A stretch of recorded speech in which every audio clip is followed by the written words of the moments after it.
The sun sets over the East River, casting a long, jagged shadow across the turf of MetLife Stadium. In July 2026, this patch of New Jersey grass will host the final of the most bloated, expensive, and logistically chaotic World Cup in human history. 48 nations will arrive. 104 matches will be played.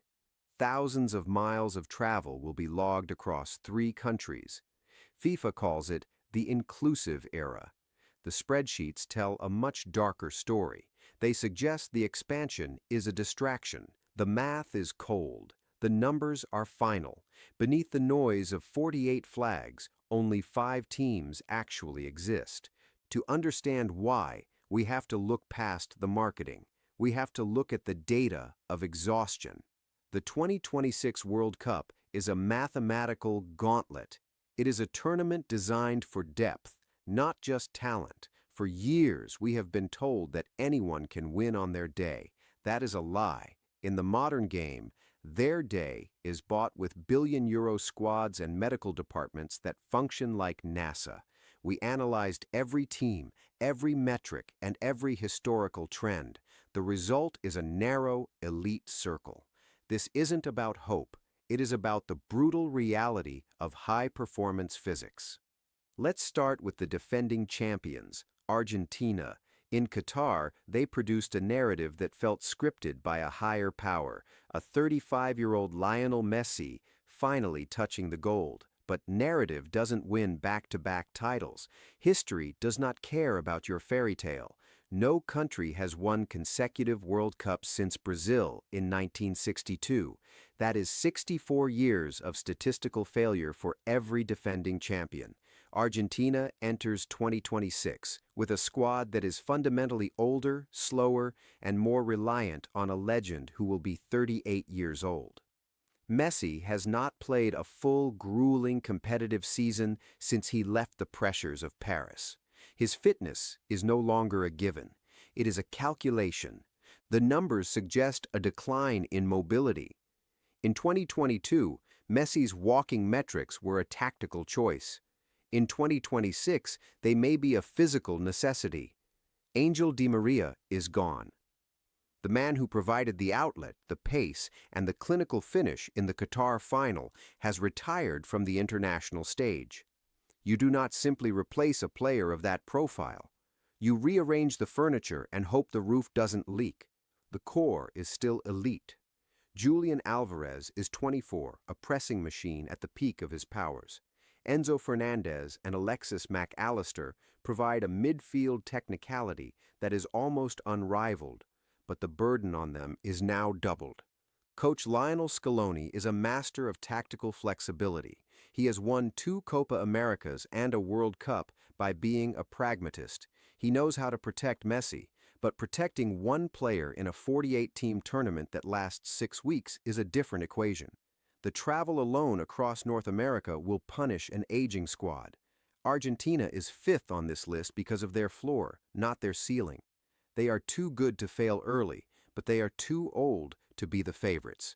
As analyst Julian Lawrence noted, you never count out a team with Messi, but you also can't ignore the biological clock. The clock is ticking. It is loud. Then we look at Brazil. For 24 years, the most iconic shirt in football has carried the weight of national mourning. Brazil treats football as an identity, not a sport. That identity has been fractured since 2002.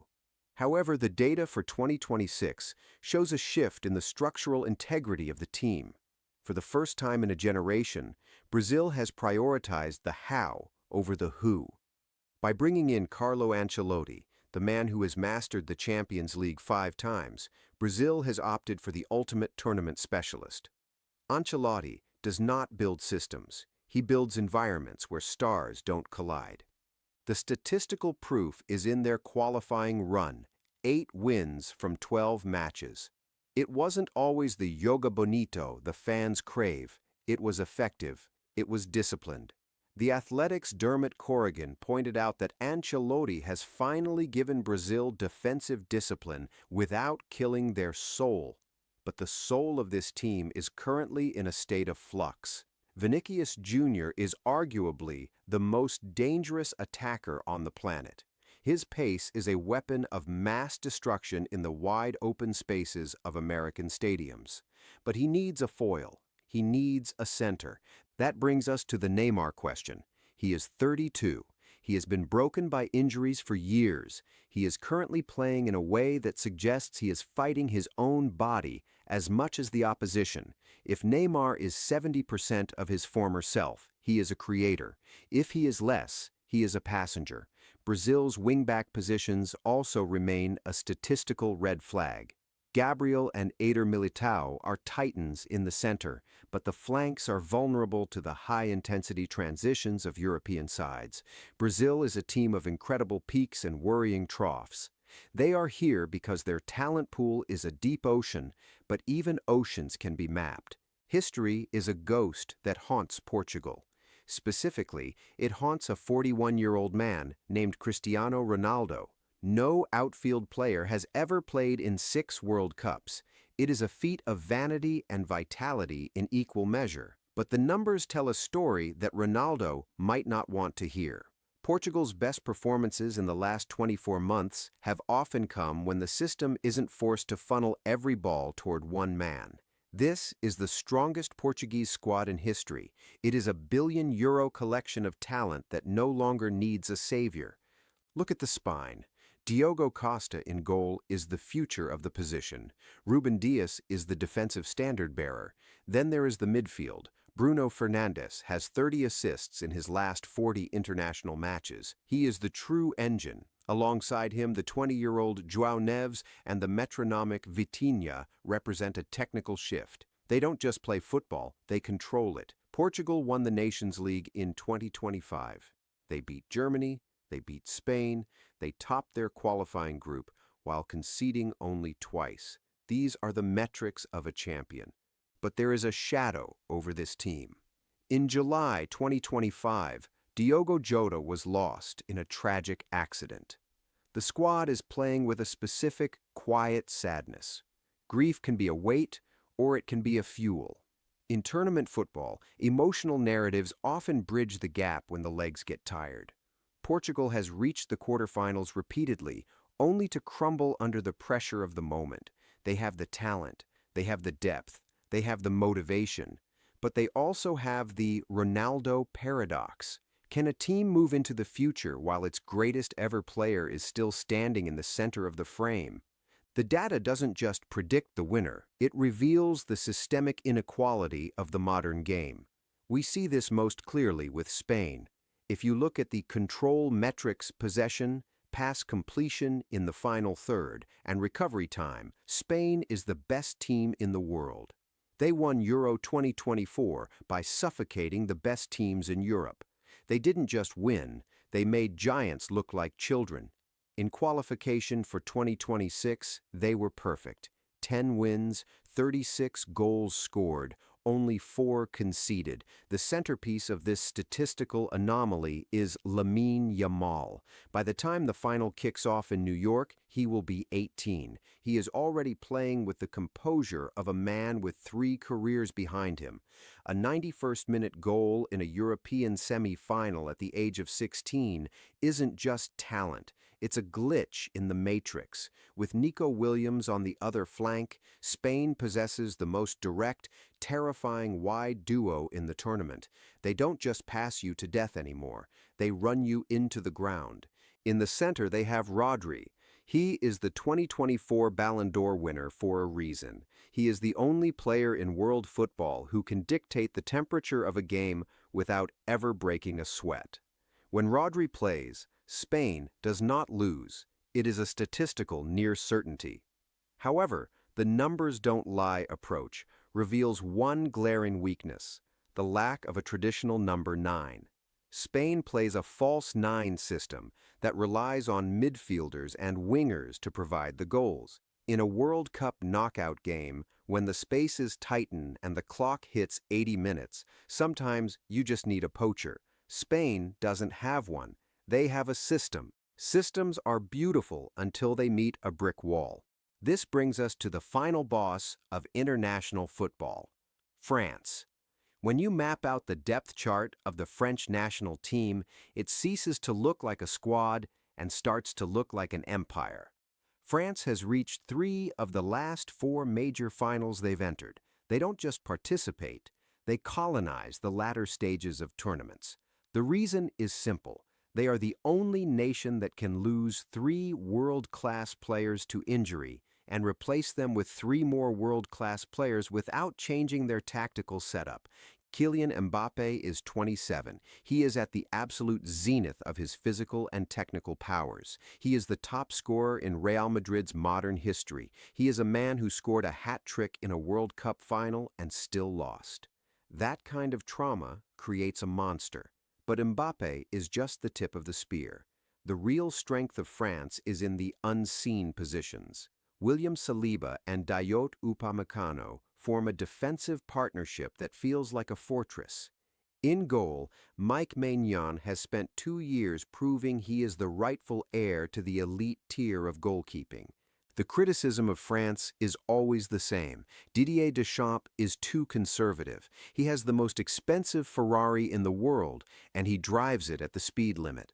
But look at the results. He doesn't chase beautiful football, because beauty is subjective and trophies are objective. France is the #1 favorite because they are the most functional team. They don't need to be better than you for 90 minutes. They just need to be more clinical for 10 seconds. With Ousmane Dembélé and Michael Olise providing width and the physicality of Camavinga in the middle, France is a team designed to survive. This wasn't a series of isolated mistakes. It was exactly how the system was designed to work. The 48-team expansion was sold as a way to give smaller nations a chance. In reality, it has only served to highlight the massive chasm between the Elite 5 and the rest of the world. The extra games will drain the mid-tier squads. The travel will break the underdogs. By the time we reach the quarterfinals, the usual suspects will be the only ones left standing. The numbers don't lie, but they do tell a story of exclusion. We are entering an era where the World Cup is becoming a closed shop. The financial concentration of talent in 5 European-based systems has created a monopoly on excellence. Argentina, Brazil, Portugal, Spain, and France. These are not just teams. They are institutions. They have the data, the money, and the historical weight to navigate a 104-match marathon. The other 43 teams are simply there to provide the content for the broadcast rights. It is a harsh assessment, but the investigative reality of modern sports finance confirms it. So, who handles the pressure when it matters most? We have analyzed the squads. We have looked at the fatigue metrics. We have weighed the historical ghosts. The 2026 World Cup will be the loudest, flashiest tournament in history. There will be celebrities in the suites and fireworks over the stadiums. There will be talk of growing the game in North America. But when the noise fades and the lights of New York are the only thing left, the winner will come from this small, elite circle. Football is a game of 22 players chasing a ball, but the 2026 World Cup is a game of 5 nations chasing immortality. The numbers have made their choice. The analysts have drawn their lines. The 48-team dream is a spectacle for the masses, but the trophy is a private conversation between the giants. We are just here to watch the math unfold. The trophy will sit on a pedestal in the center of the pitch. 48 captains will dream of lifting it. 47 of them will go home with nothing but memories and air miles. The final whistle will blow, the confetti will settle, and the spreadsheets will be closed. In the end, the most expensive tournament ever built will likely be won by the most predictable force. The noise of the crowd will be silenced by the cold precision of the elite. Who do you trust when the numbers are this clear? A solitary figure stands in the tunnel. The weight of a nation is on his shoulders, but the weight of the data is even heavier. The 2026 World Cup is not a tournament of surprises. It is a tournament of inevitability. Only 5 can win it.